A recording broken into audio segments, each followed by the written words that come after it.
prédicateur, ou la prédicateur d'aujourd'hui. C'est Anna de Solza. Je peux venir. Anna, c'est une amie à moi, amie de ma famille, donc qui est stagiaire à la fac de Montpellier, de l'église réformée au Nid. Donc l'année prochaine, tu seras en stage à Nîmes. Voilà. Et elle est aussi épouse du Rodrigo de Souza, c'est le professeur de l'Ancien Testament à la faculté de Montpellier. Et donc, font des amis de la famille. Et donc, je suis content de pouvoir t'entendre. Que Dieu te bénisse. Merci beaucoup, Fabio, et merci pour l'accueil parmi vous. Vous m'entendez bien?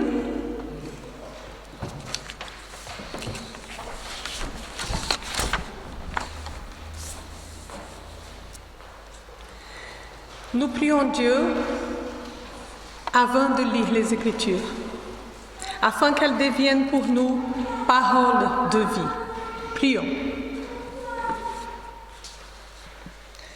Père, ta parole est pour nous ferment du royaume et germe d'espérance. Que par ton esprit, nous la recevions avec simplicité et avec joie. Que cette parole nous fasse porter les fruits que tu attends. Nous te le demandons par Jésus-Christ, notre Seigneur. Amen. Nous lisons dans l'épître de Paul aux Romains, le chapitre 15, les versets 4 à 13. Or, tout ce qui a été écrit d'avance l'a été pour notre instruction, afin que par la patience et par la consolation que donnent les Écritures, nous possédions l'espérance. Que le Dieu de la persévérance et de la consolation vous donne d'avoir les mêmes sentiments les uns envers les autres, selon Jésus-Christ, afin que tous ensemble, d'une seule bouche, vous glorifiez le Dieu et Père de notre Seigneur Jésus-Christ. Accueillez-vous donc les uns les autres comme Christ vous a accueillis pour la gloire de Dieu. Je dis en effet que Christ a été serviteur des circoncis pour prouver la véracité de Dieu en confirmant les promesses faites au Père.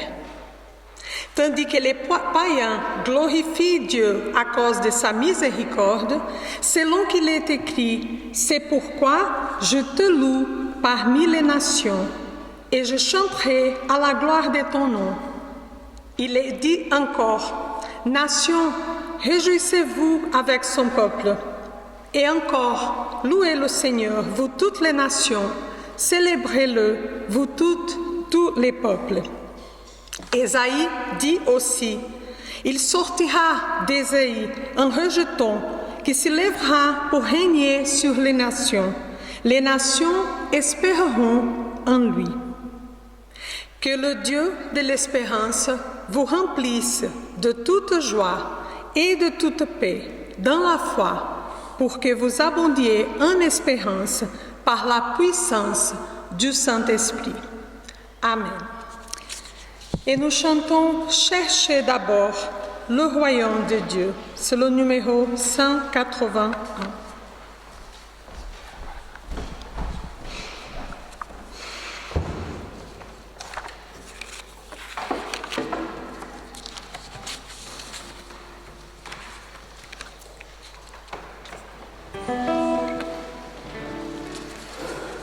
Oui, nous levons pour chacun. De la rédaction de cette lettre est la situation qui entrevait l'unité parmi les croyants du 1er siècle à Rome. La communauté chrétienne à Rome n'a pas été fondée par Paul mais il lui écrit parce qu'il veut la visiter.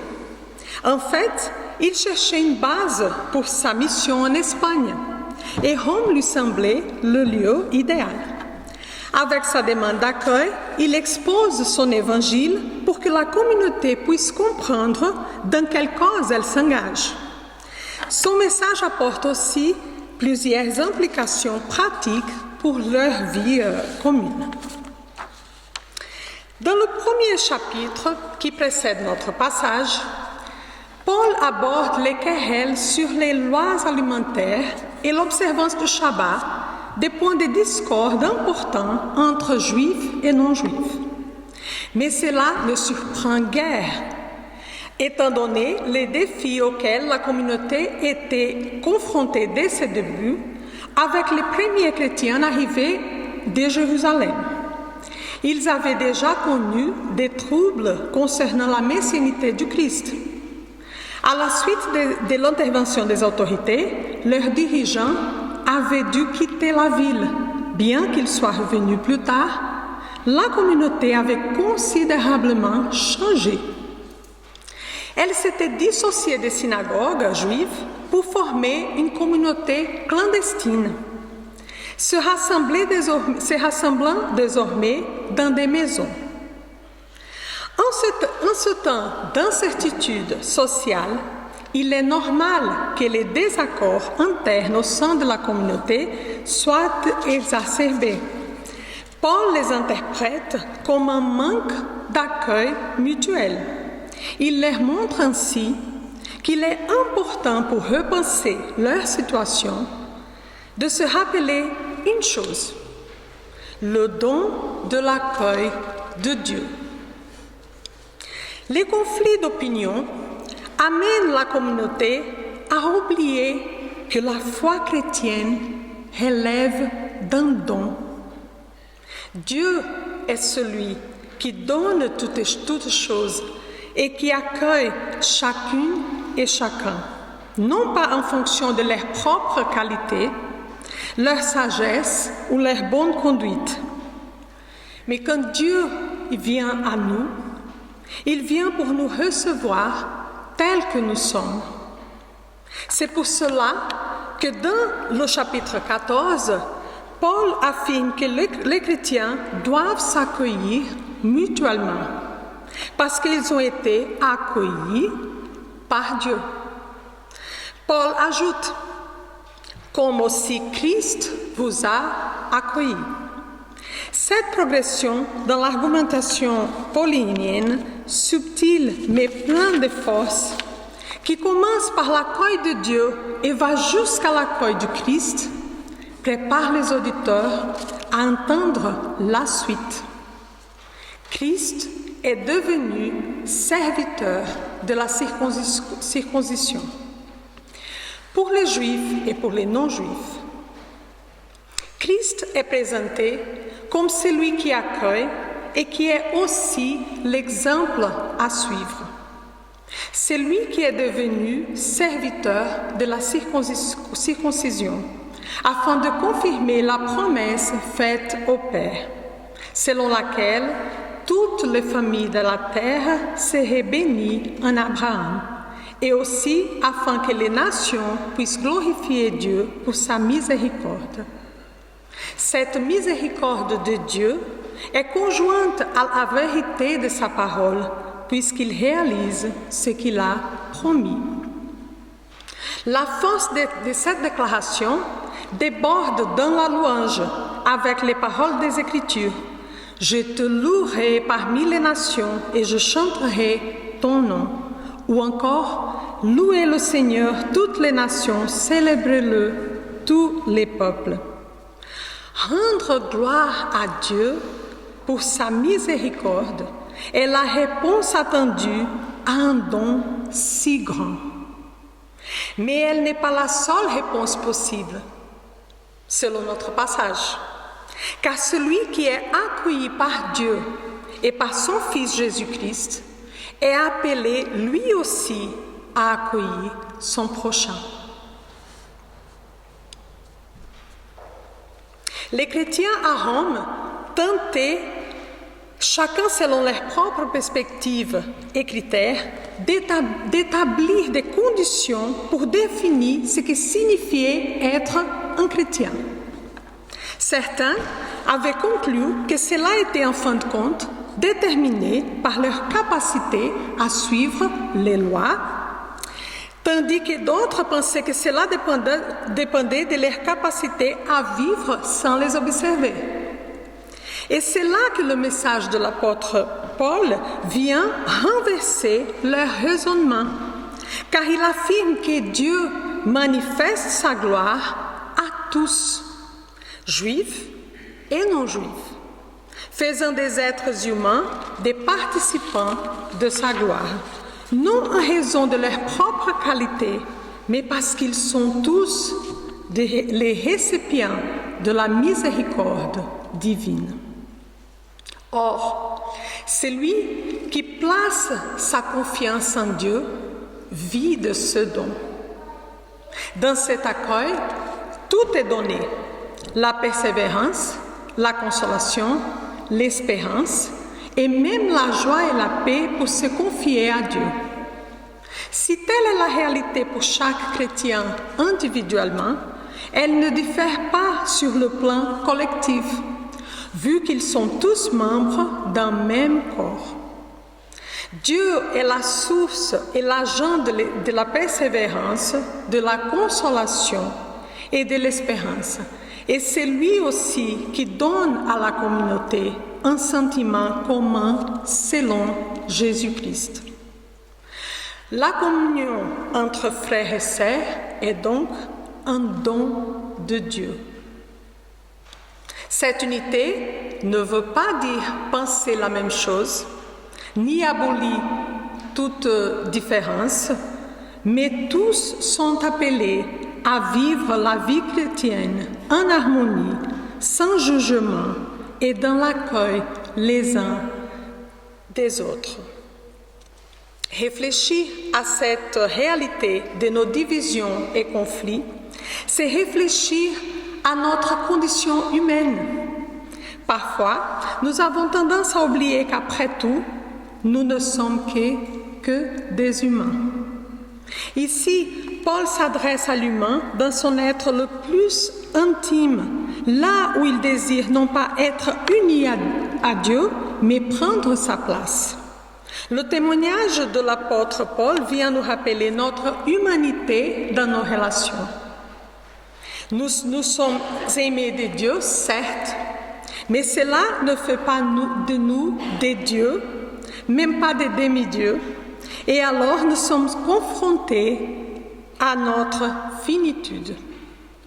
Cette condition n'était pas spécifique aux chrétiens qui faisaient partie de la communauté à Rome, mais elle traverse les frontières du temps.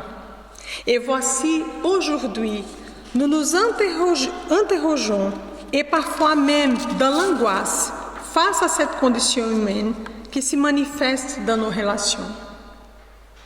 Quelle peut être une parole de Dieu pour nous, ici et maintenant, à travers le témoignage de l'apôtre? Comment ce texte, qui parle des réalités à la fois si lointaines et tellement proches, peut-il nous inspirer dans notre parcours commun de foi? L'apôtre ne propose pas une formule à appliquer pour résoudre leur débat. Il ne semble pas non plus vouloir les contraindre à adopter le même sentiment par la force. Personne ne peut véritablement accueillir un autre sans que cela soit donné par Dieu et sans que cela ne vienne pas du cœur. Et finalement, là est la question. Peut-on réellement accueillir des personnes qui pensent différemment de nous et les considérer comme des frères et des sœurs dans la foi, sans que Dieu nous donne de le faire par son esprit? C'est pourquoi Paul prie pour eux, disant que le Dieu de la persévérance et de la consolation vous donne d'avoir le même sentiment les uns envers les autres, selon Jésus-Christ. Jésus-Christ est ainsi l'exemple suprême d'accueil. C'est lui qui, par son incarnation et soumission à Dieu, le Père, est devenu un serviteur. C'est dans le faire confiance au Dieu de l'espérance que le croyant est rempli de toute joie et de toute paix afin de saisir le don de Dieu qui lui a été accordé et ainsi vivre en harmonie avec son prochain. Jésus-Christ est l'accomplissement de l'espérance, car c'est en lui, par la puissance du Saint-Esprit, que la vérité et la miséricorde de Dieu sont manifestes à toutes les nations. L'espérance est donc une réalité dans la vie du croyant qui prend sens dans la vie présente. Elle ne vient ni du monde, ni de l'homme, mais de Dieu. Et le monde ne peut rien contre elle. Ensemble avec la foi, elle nourrit l'amour, le don suprême. Et c'est par la puissance du Saint-Esprit qu'elle déborde dans la vie du croyant, malgré les divisions et souffrances du monde présent. La communauté chrétienne, portée par cette espérance, est conduite à la louange de Dieu et à l'amour du prochain. Et son espérance est fondée dans la personne du Christ, qui par sa mort et sa résurrection fait des humains des participants de sa gloire. Et ainsi, l'Évangile nous appelle aujourd'hui, comme il a appelé les chrétiens qui nous ont précédés, et appellera ceux qui viendront après nous, non pas à oublier nos origines, effacer nos différences ou nier nos désaccords. Il nous appelle à reconnaître que notre justice n'est pas dans nos pratiques et idées religieuses, mais dans la justice d'un autre qui nous a accueillis pour la gloire de Dieu. Chère communauté, accueillons donc ce don de Dieu. Louons-le pour sa miséricorde et portés par la foi, l'espérance et l'amour, accueillons les frères et sœurs qu'il nous a donnés. Amen.